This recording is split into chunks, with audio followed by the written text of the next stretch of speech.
Hello.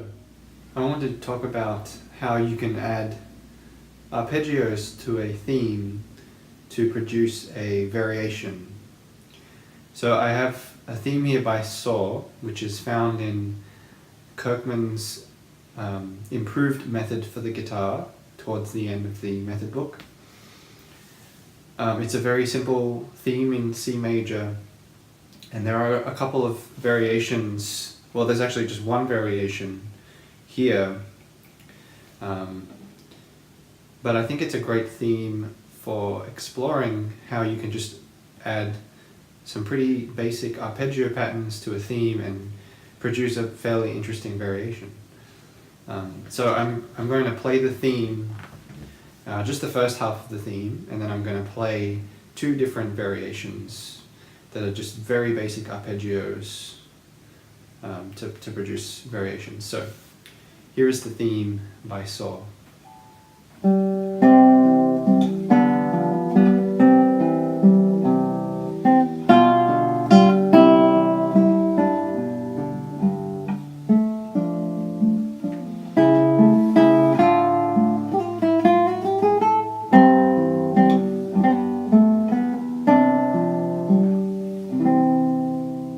So it's just the first half.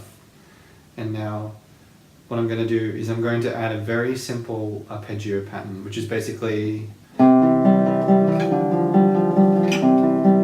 kind of texture underneath. So here it is.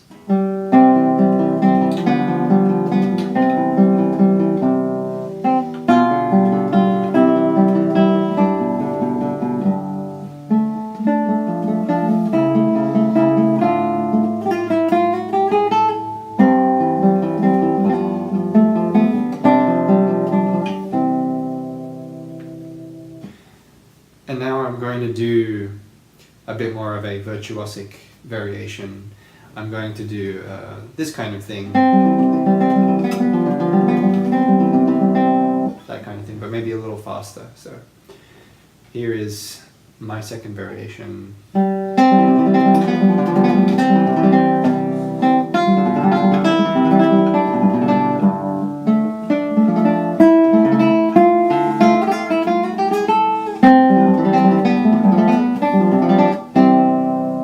Something like that. So my point here is the more arpeggios you know, the more variety you'll be able to have, the more, I guess, tools in your toolkit you'll have for creating variations like this. Now I've just used two very basic arpeggios. You can make much more complex and ornamented variations, but a great exercise that you can do right now is just to add very basic arpeggio patterns to themes. They might already have an arpeggio pattern to them, but you can change them, you can alter them. There are examples of this in the literature. For example, if you look at Aguado's edition of Fernando Saw's Grand Solo, you will find a lot of changes there. A lot of added arpeggio textures.